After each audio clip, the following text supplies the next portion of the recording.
Hi, how you doing? Joel from RC Max UK here. I'm at a little spot here, open field, not the ideal spot for a new car like this. It's a basher, let's face it. Flat grass, it's not the best. But anyway, my first Arrma, the Arrma Kraton 6S. I wasn't really sure which Arrma to get. I got this in the end from recommendations from friends and so on. I thought it was the best thing to go for. It's the version 4. I did look at getting a version 3 because it was a bit cheaper, they were reduced, but I didn't end up getting it because they'd run out, so I got the version 4. The part of the reasoning for getting the version 3, or thinking of getting the version 3, was it was a little bit cheaper, and also it's got the old transmitter. The new transmitter is, I don't know, it doesn't look so great, and people are saying it's not so great. So basically, this is the truck.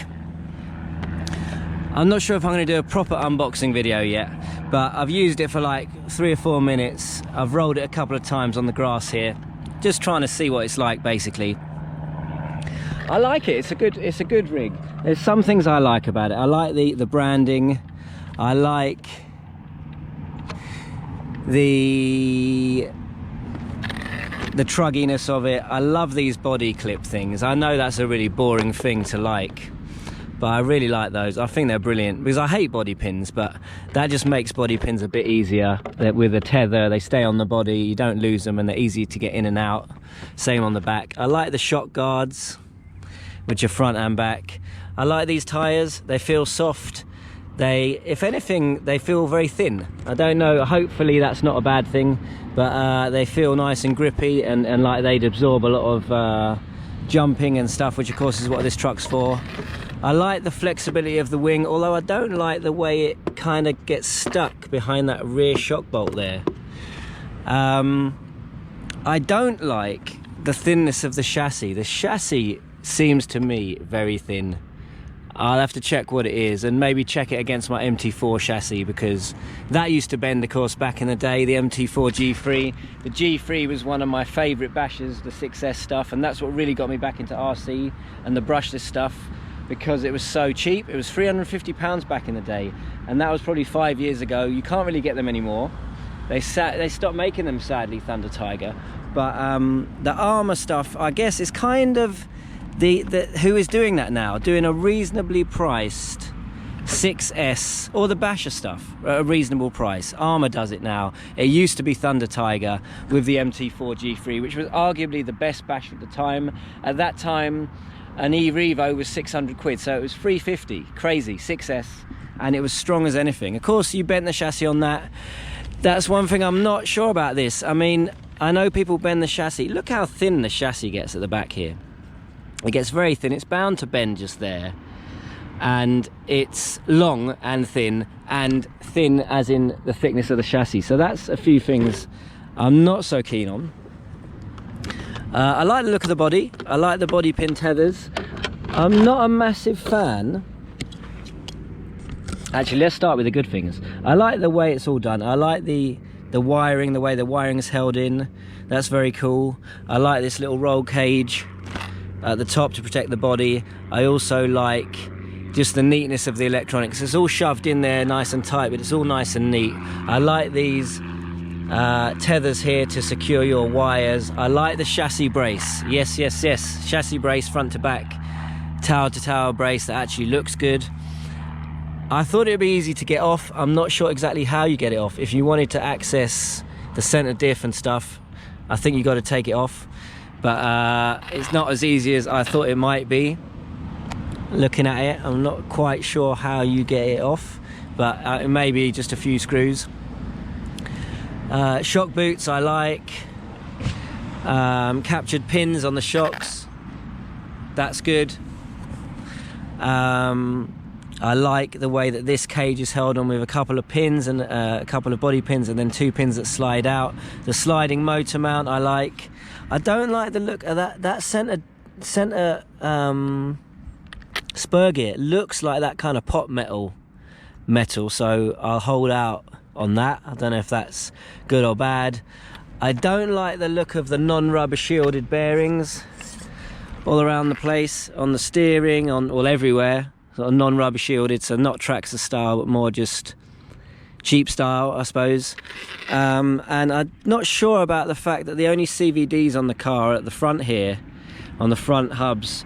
Everything else is dog bones. You'd expect dog bones up here, you'd expect dog bones in there, but normally I'm used to seeing CVDs at the back and CVDs possibly here at the front and back drive shafts, but they're all dog bones. But that's, I suppose, a cost-saving thing. And I do love the battery tray. The battery securing setup seems very good. Yeah, and these connectors I also like. So there's definitely things to like. The arms feel a little bit brittle. Sorry, don't feel. They feel a bit stiff, and they look like that kind of brittle plastic that you get. So I'm not sure about them. We will see.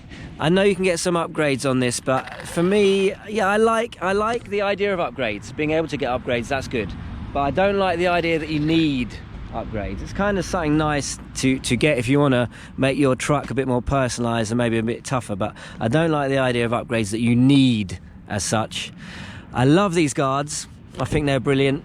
And I also like these wide body posts, which look like they're not going to push through the body. I like that. So there's a lot of things to like on this. Trying it 4S briefly on the grass. I'll show you the footage. Obviously bash videos come in. 4S, nah, doesn't seem like enough for me. Obviously it's an open area. The next video I'll do will be off-road.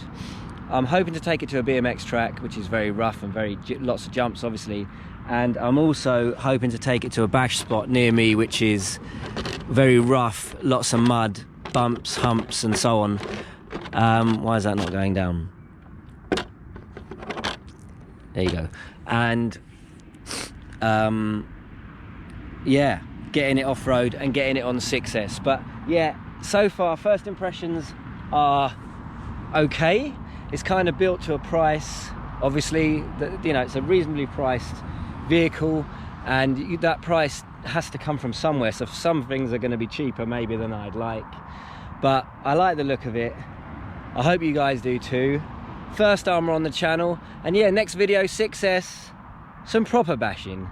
A little bit of footage here for you, a few rolls, which considering how wide it is a bit of a surprise in a way, but I was being a bit rough with it as usual. So yeah, hope you're well guys. Arrma Kraton 6S to come, V4. My first Arrma. What are Arrmas like? Do you like Arrma? What are the best bashes these days? And another question for you. I want to get a decent nitro monster truck, ideally, to get a bit more nitro on RC Max UK, and to show you guys a bit more nitro, because let's face it, if you don't like brushless and you don't want big massive fifth scale, you got to go nitro. And there's a lot of great nitros out there, engines wise anyway, racing platforms, there's loads of them. But what about bashers? What is the best nitro, monster truck or basher? I'm thinking maybe truggy. Maybe it's got to be a truggy. But anyway, any thoughts on that, let me know. Let me know what you think about this, and I'll catch you in the next video. All right guys, see you later.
Oh, it's interesting, I'm touching that motor after that first little blast up and down on 4S, and that's hot.